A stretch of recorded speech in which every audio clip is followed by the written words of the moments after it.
Hello, good evening to everyone. Thank you for coming over this channel. This is Justin Talk News PH.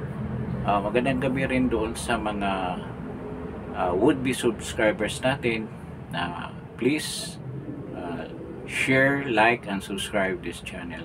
Salamat din sa mga subscribers natin that continuously patronizing this channel.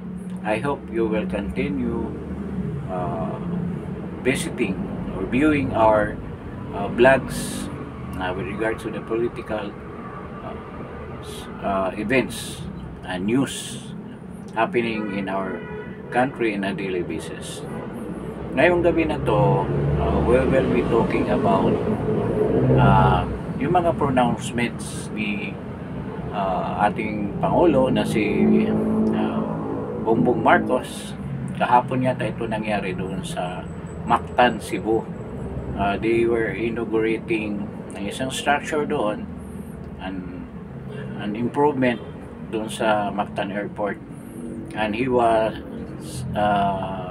ambushed, interviewed by some reporters, and maraming nagugulat doon sa mga pronouncements niya. Maraming yung mga supporters niya, yung mga loyalista, yung ibang mga admin personnel na kasama niya, they appreciated the actuations ng ating presidente, and they found ang mga sinasabi niya doon sa interview na yun or conference press. Actually this is an ambush interview. So he made some comments about yung status natin dyan sa West Philippine Sea with our conflict with China. Marami nagsabi, lalo na yung mga supporters niya, na they really highly appreciated na BBM, na napakatapang pala na ito ni BBM. Akala namin kalmado lang lagi ito, nagagalit na dahil he was frontally challenging China with the presence of the Typhoon missile launcher in Lawag. So yun ang pinagdidiinan niya, na the presence daw ng missiles na yan. China is keep complaining. Yan, detalye natin kung paano niya sinabi. Then maraming nagsasabi, yung mga anti-war advocates are saying that BBM is dragging the country into a proxy war with China. So there are a lot of conflicting opinions and views with regards to what he just said in Cebu. So I've heard a lot of views conflicting, and some of the views have agreed between each other. Then other views medyo far off doon sa totoong, sa tingin ko, the purpose of what of that words na sinasabi niya. Yung mga sinasabi niya mga words doon, parang it was planned, it was intended for a certain purpose. So para sa akin ito yung interpretation ko. At iilan pa lang, I don't know kung meron bang ibang mga nagko-comment or those who had made opinions with regards to this matter, kung ano ba talaga ang intensyon ni PBBM. So ganito yon. Nung pag-upo ni President Trump, ang unang ginawa ni President Trump, di ba, yung peace talk or ceasefire sa Gaza, na nung una ayaw nga ni Netanyahu na mangyari, but because mayroong bargaining chip yung mga Hamas, kasi marami pa silang hinahawakang mga hostages, Yun ang ginamit ni President Trump as a means to declare ceasefire between the two sides. So, naging maganda rin naman ang resulta. Meron siyang isang nag-intervene doon, isang tauhan niya na isang negotiator na successfully extracted some of the hostages. So, of course, meron ding mga hostages na nasa kamay ng mga Israeli na ni-release in exchange of the hostages na ang tagal na na-hostage diyan sa Gaza. So, yan. Ang isang manifestation na si President Trump ay ayaw niya mag-start or he is missioned to have peace sa mga conflict areas na yan, especially in that region.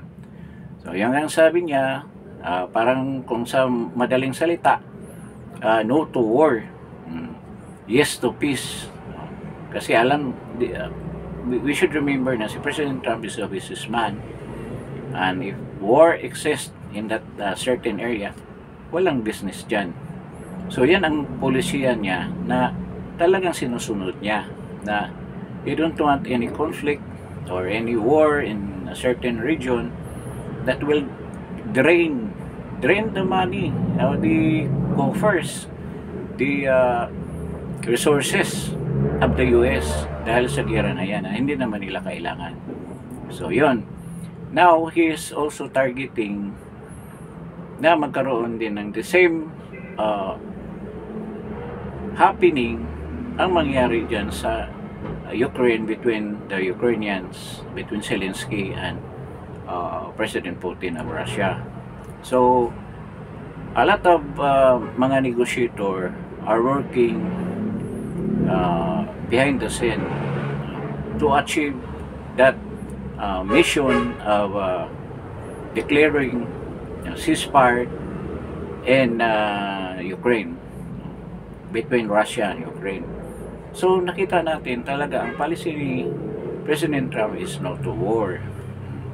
So mini-mention ko ito para malaman nyo kung ano ba talaga ang background dyan.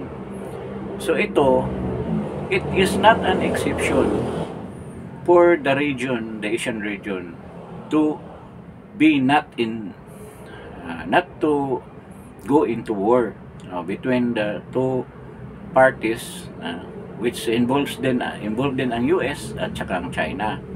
Alam ni President Trump na yan. He will never start a conflict between China and the US. And yung una pang niyang sinabi that we can solve all the problems in the world when China and the US will be together. Mabigat na salita yun. Ngayon, ang tanong, bakit iba ang actuations ni PBBM? Parang kinokontradict niya ang kagustuhan ni President Trump na ayaw niya ng conflict in all regions of the world kasi it will drain the resources of countries that are involved in that conflict. So, marami nagtatanong, bakit si PBBM biglang tumapang? Ito ang interpretation ko dyan. Ito ang opinion ko. Kung naalala nyo, nung first days din sa pag-upo ni President Trump noong 20 ng January, he declared na lahat na aid, military aid, economic aid na binibigay niya doon sa mga kalyanon niyang bansa tulad ng Pilipinas ay ititigil muna. Dito sa Pilipinas, we're receiving about 144 million US dollars in military aid last 2024. And there was even a report na yung US aid, which is a separate entity, nagbigay ng around 654 million US dollars sa atin. So malaking halaga rin ang nabigay ng US. This is a military aid. So, ibig sabihin, isa ito sa mga nasa isip ni PBBM na once matigil itong aid na to, malaking kawalan doon sa iniisip niya kung saan dalhin yung mga aid na yan.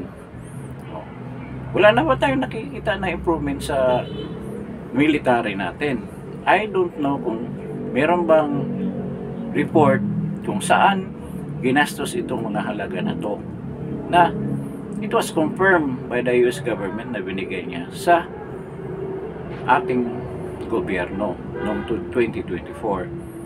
Iba pa ito doon sa mga binigay ng US government sa mga EDCA sites in exchange for the permission na pwede sila magtayo ng EDCA sites or bases here in the Philippines, which total around 9 EDCA sites na ngayon.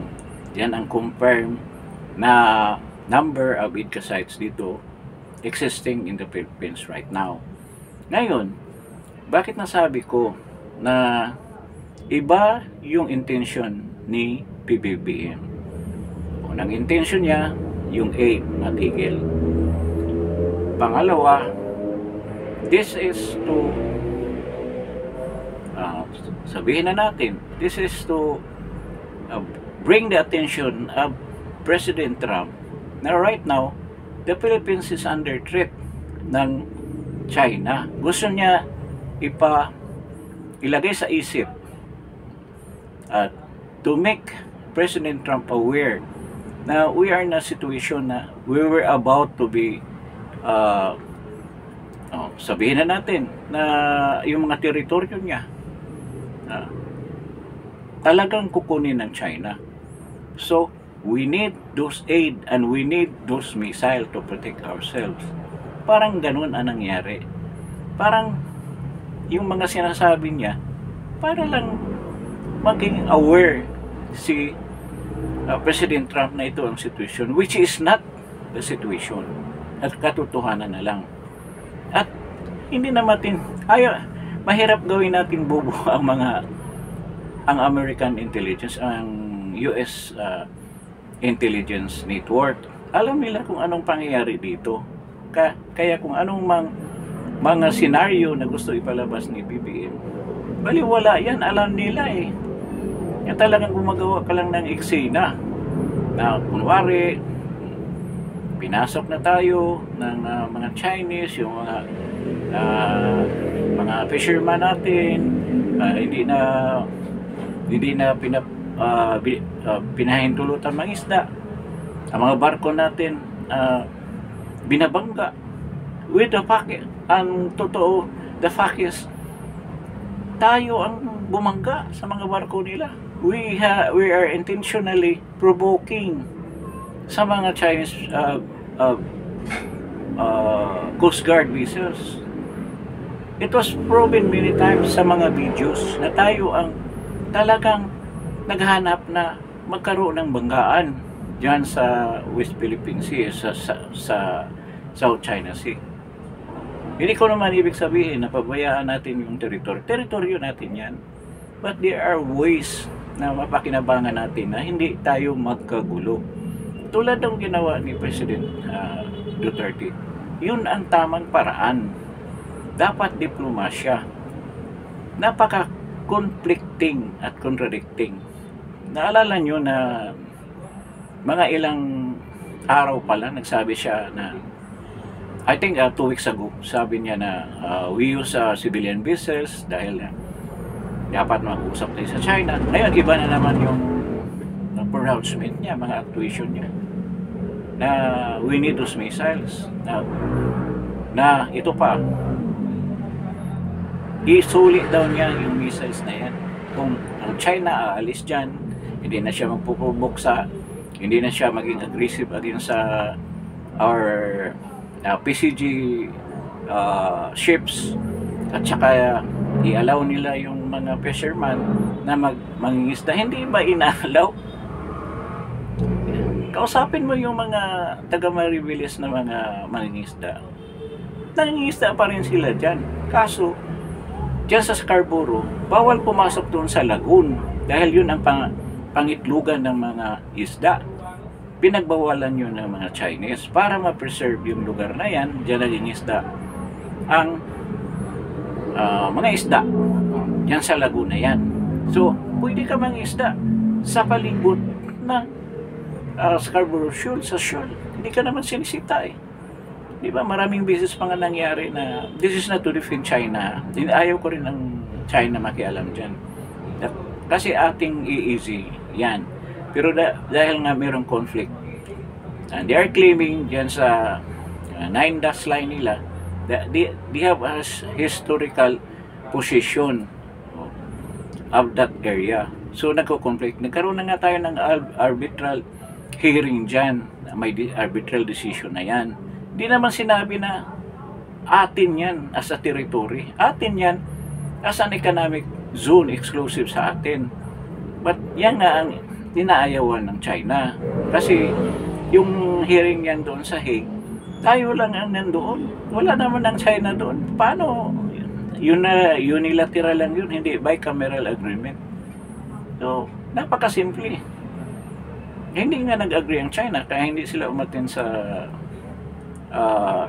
hearing na yun sa Hague. So ngayon, during that time of President Duterte nga, they have agreed na i-explore yung area na yan. Darating na sa point na nagkaroon na ng hatian. Ito 60-40, 60 ang Pilipinas, pumayag ang China, 40 lang sila, and they will do all the explorations at saka development niyan sa area na yan. So meaning talagang parang inamin ng China na ito belongs to the Philippines. So but we have to share the resources na ma-extract from that area. Parang ganun. Kaso nga lang, ang daming nakikialam na mga negosyante, mga oligarch dito sa Pilipinas na hindi matuloy yung transaction na yan. Kasi sila may interest din dyan.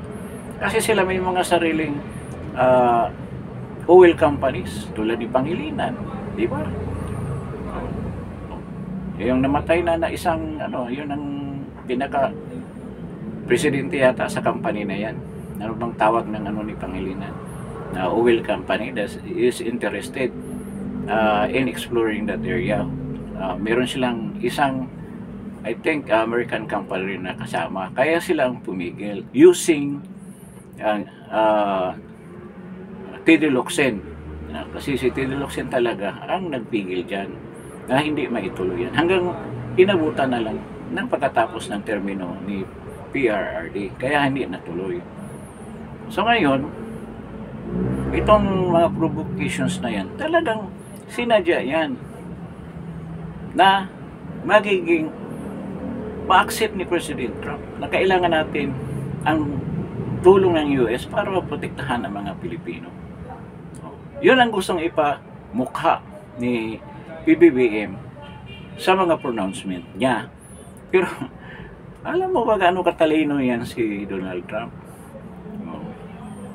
Hindi yan kakagat sa mga ganyang mga gimmick, mga scenarios na yung gusto mong mangyari. Yung sinabi niya, isuli daw niya, wala kang karapatan na mag-decide whether isuli or i-retain dito sa Pilipinas yung mga missile na yan. Hindi pa naman sa atin yan, hindi pa natin nababayaran yan. In million dollars yan. In million dollars ang halaga ng mga missile na yan. Kung mayroong Tomahawk missile na yan. Kasi yung Typhoon missile launcher lang yan. Launcher lang siya ang dyan ilalagay ang missile. So, ngayon, yung sinasabi niya, sulit daw niya. Isa, nasa EDCA sites yung mga yan. Nasa EDCA site yung mga missile na yan. Nakakapasok ba tayo sa EDCA site? Di ba may prohibition ng mga Amerikano na papasok yung mga, even yung mga sundalo natin, hindi yan basta-basta makapasok dyan. At saka, yung si Anyo nagsasabi na they will be training daw paano i-operate yung mga missile na yan, yung Typhoon missile launcher na yan. Sigurado kayo napapayag ang US na iwanan lang yan sa mga Pilipino, iwanan lang, hindi sila ang mag-operate o mag-manage na yan. Kung may isang Pilipino dyan na may tuyo, oh, he can start a war kung paputukin niya yan. Kung marunong na yung mga Pilipino na yan magpaputok, mag-operate ng mga missile launchers na yan. So hindi mangyari yan. Kaya kung ito rin ang isa sa mga senaryo na sa tingin ko, yun ang dahilan na sinasabi ni PBBM yan na ibalik niya yung mga missile na yan. Kasi actually siguro ang totoo niyan, meron ng move si President Trump to remove the missiles and to get it back and return to the US. Yun ang sa tingin kong totoong nangyayari. Kaya sila sabi niya, sulit ko na lang. But actually, meron ng move na yan. Meron ng siguro sinabi ang US na alisin na lang yan dahil ayaw ng presidente na magkaroon ng conflict. Baka yun pa ang maging source ng gulo dyan sa area na yan. Kasi yun naman ang gusto ng China eh. So ibig sabihin, kasi itong Tomahawk missile kasi na linagay dyan sa Typhoon missile is an attack missile, hindi yan defensive missile. At it can easily reach any point in China, including Beijing. Kasi intermediate range yan, 1,500 to 2,000 miles ang kayang abutin yan. Baka abot pa yan hanggang Pyongyang. You remember na nagpunta nga si President Putin sa North Korea. At doon niya sinabi na dapat i-remove yung missile. Hindi lang naman si Xi Jinping ang nagsabi. I-remove yung missile na yan dahil threat yan sa amin. At sabi nila, kung wala yung threat niyan, hindi walang gulo. Kasi hindi naman kami gagamit ng missile namin para bombahin kayo kung wala kaming threat. Kaya nga, siguro naisip ni President Trump, para wala ng gulo, alisin na lang natin yan. Kaya ito si BBM, gumawa ng senaryo. Lalaban tayo, ganyan. Tapos, meron pa siyang sinabi na nakakatawa. Bakit magre-reklamo sila? Sabi niya, na alam naman nila na 1,000 more powerful yung missile ng China. Uy, alam mo pala, bakit nakipag-ira ka? Ganyan. Nakipag-away ka, alam mo naman talong-talo ka na. Di ba nakakatawa yun? Dapat sana kung may intention ka pa na manggulo, declare war with China, huwag mo sabihin anong capability ng missile mo. Sabi niya, 1,000 more powerful daw yung missiles ng China. Hindi naman daw sila nagreklamo. So, alam natin kung anong galawan ang ginawa ni PBBM. So, yun na yung sa side ng military, yun na gustong kunin ng US, one way na mapipigilan, yun, kunwari makipag-ira, kunwari inaabay tayo ng China, na there is an imminent invasion ng Chinese Army o Chinese Navy o ng People's Liberation Army ng China. Nawala naman yan. Alam na mga Amerikano yan eh. Alam ng intelligence ng US na hindi yan totoo. Kaya hindi mangyari na kakagat sila sa ganyang mga pronouncements. Then, ito ang mas malalim. Ang takot talaga ni PBBM, kasi yung sinabi niya na ang aid nga na-approach na yung aid, hindi natutulungan ng Pilipinas, sinama na doon sa mga kalyadong bansa na ititigil yung aid. Isa sa mga fear niya talaga na yung mga agreement ni PBBM between PBBM and Biden, kung ano man yun. Siyempre alam ni President Trump yun kung ano yun, anong mga agreement ang pinag-usapan nila. Ano kaya mangyari kung sabi na Trump, hindi ko i-adapt kung anong pinag-usapan ninyo ni President Biden, hindi ko na i-honor yan, o di patay na. Di ba may balita na isa sa mga usapan dyan na maibalik yung mga ill-gotten wealth ng mga Marcoses na sa mga bangko sa US. Ano na lang mangyari noon? Na sinabi pa nga na bago yan maibalik, they need 3 consecutive terms. Kaya nga pinipilit nila by 2028 yun ang ano nila, yun ang scheme nila, yun ang balak nila, yun ang plano nila na kailangan by 2028 ang maging presidente ay si Martin Romualdez o naging Prime Minister. Then sa 2034 si Sandro na naman. So that is 3 generations or 3 terms para makuha nila completely yung mga ill-gotten wealth nila na sa US. Ito kwento lang, balita lang, pero may basihan yan eh. Di ba? Kasi itong mga information na ito, galing din sa kanila to eh. Na nagli-leak, na nakukuha ng ibang mga tao. O, yung mga bumaliktad na nakakarinig ng ganitong mga balita, we don't have any solid information. But these are, sabihin natin, chismis lang to. Nasa atin kung maniwala tayo. But their actuations are manifesting na parang ganito talaga ang gagawin nila. So, with regards to this agreement between Biden na marami nagsasabi na yan daw, ang daming nag-manifest niya na yan talaga ang intention ni PBBM para makuha yung mga ill-gotten wealth na nasa mga banks ng US na na-frozen. Ngayon, itong ginawa ng mga pronouncements si PBBM, makakuha kaya ng attention kay President Trump? Yun ang tanong dyan. Kasi wala siyang formal na invitation. Yung nagbigay nga siya ng statement with regards to the frozen aids, hindi aids na sakit yung mga ayuda, tulong na binigay ng US para sa military, ay sa tingin ko alam niya na hindi siya kaharapin ni President Trump. Kaya ang dami niyang ginagawang mga scenarios. Alam niya na hindi siya i-invite. Alam nila yan dahil si Bibs Romualdez, pinsan niya si Bibs Romualdez na yun ang ambassador ng Pilipinas sa US. Siguro they try to reach out to President Trump at siguro malay natin, hindi pinansin. Kasi wala naman siyang sinabi na schedule na kami na mag-usap ni President Trump. Ang sinabi niya,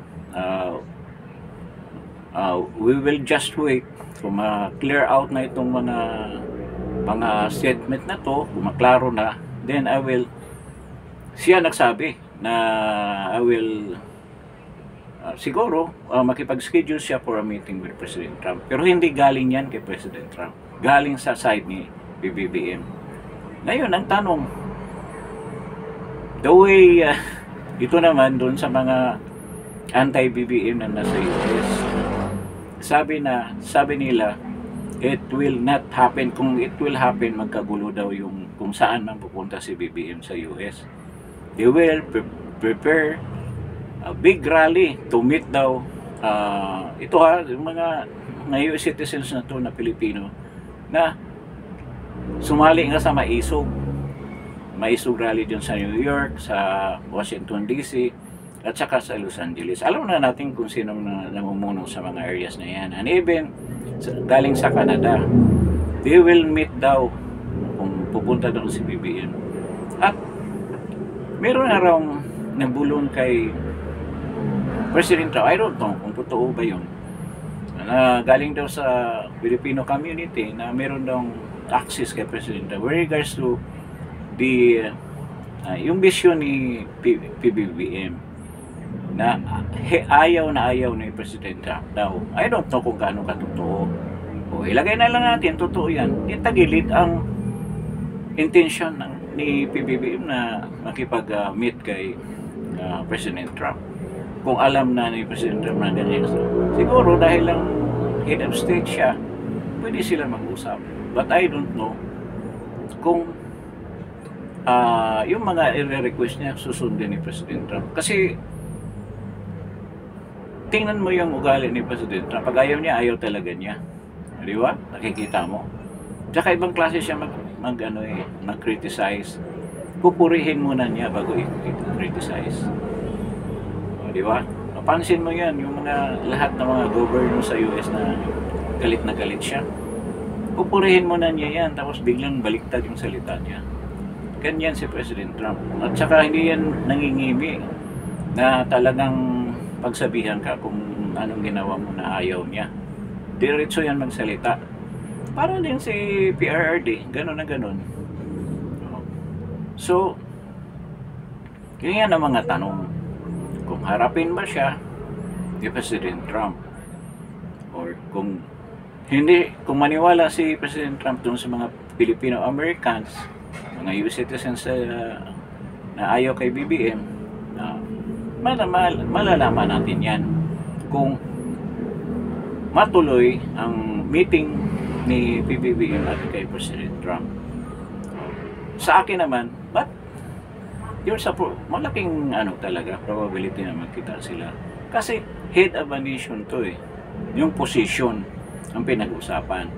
But ang problema niyan, ang action ng mga US citizens na against sa kanya, baka nakakahiya kung titingnan.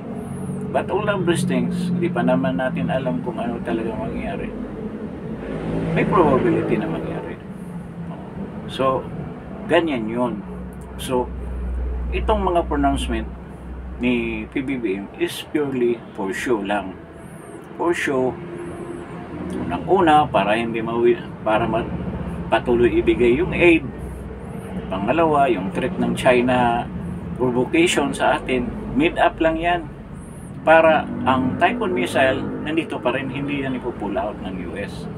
Which I think gagawin ni President Trump yan, ipupull out. So, sa tingin ko, yung mga EDCA sites, I don't know kung gaano kalakas si Rubio na i-maintain yan. Kung sabihin ni President Trump, but we don't need those bases. We will not declare war with China. Why we should need those bases? We have Guam, ganon, sabihin, nandoon yung forward base natin, hindi ang Pilipinas. Malay mo, ganyan sasabihin ni President Trump. We will spend millions to maintain those bases. Alam naman, conscious sa budget yan si President Trump. Possibly yan, yung mga EDCA sites na yan, pwede nandyan yan. Sa reserve, pero hindi talaga ma-maintain ng US yan. Aalisan yan ng pundo. So, ano mangyari ngayon? Ano mangyari kay BBM ngayon? Kung yan ang maging senaryo. Which is possible na mangyari. The way si President Trump mag-implement ang kanya mga policy na ayaw niya ng conflict, ayaw niya ng gulo. Gusto niya trade lang, negosyo lang. So, itong mga bagay na to, pinag-usapan natin. Pero, there's a big possibility na mangyari. Pwede rin naman hindi mangyari. But, sa pag-analyze natin,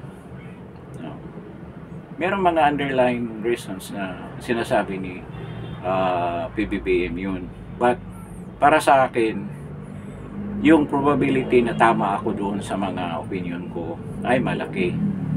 Siguro may kunting kasi hindi naman laging yan lang ang gagawin ng isang presidente. Paiba-iba yan. Depende kung anong sitwasyon. So kung sa tingin niya mahirap tong sitwasyon na to, lipat tayo. Ito mas madali. So ganun yun. But right now, the way na sa pagsasalita niya, nababasa ko na ganyan talagang intention niya. So, wala namang mawala sa atin kung magbibigay tayo ng ganyang opinion. Kung hindi mangyari, mas maganda. Diba? Sino bang gusto magulo ang bayan natin? At saka, hindi ako talaga maniwala na magkaroon ng gera. I cannot imagine na magkaroon ng gera dito. Na nandyan na si President Trump.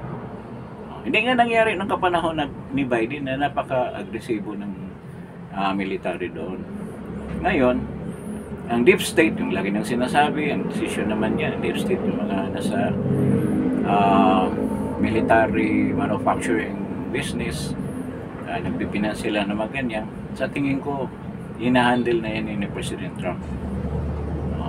With the way he handles, for instance, yung nangyari sa Israel and Palestine. Kahit na nga yung nangyari sa Syria, yung pagpasok ng Turkey, yung meron din naman sila doon, ang US. Diba? Halos mahati-hati na yung Syria. So, I think, dito, hindi talaga yung mangyari na magsisimula ang conflict na ganyan. Kasi, ayaw ni President Trump, hindi yan policy niya na ganyan ang mangyari. Na ganyan ang gagawin ng kanyang pamumuno, kanyang government dito sa Asia. So, siguro, for this broadcast, dito lang tayo, hanggang dito na lang tayo. I hope na nagkaroon kayo ng idea, nagkaroon kayo ng pag-analyze din sa mga situation, yung mga sinasabi ko. I'm not saying na maging 100% na totoo yun, but the probability na mangyari yun ay napakalaki.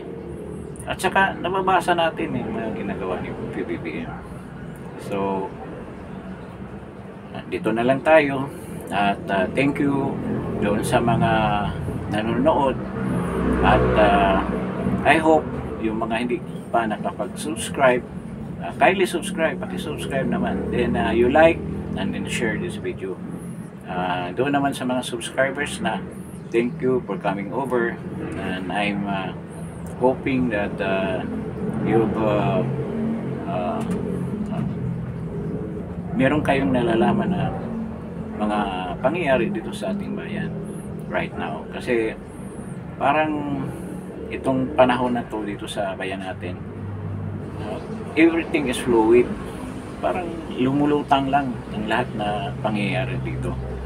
And I hope there will be a positive change na hindi naman maging bloody ang change na yan. And we're hoping na mangyari yan for the betterment of our country and for the upliftment of the lives of Filipinos. Ayan. Medyo naiwanan na tayo sa ating mga neighbors. The proud Filipino, nagiging nawala na yung pride ng iba.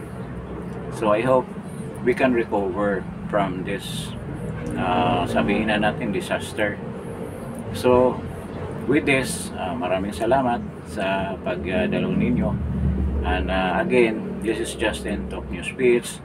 Please like, share, and subscribe this channel. Maraming salamat po. Good evening, at good evening doon sa mga taga-ibang bansa. Kung anong time zone lang kayo, good day na lang. Thank you for coming over.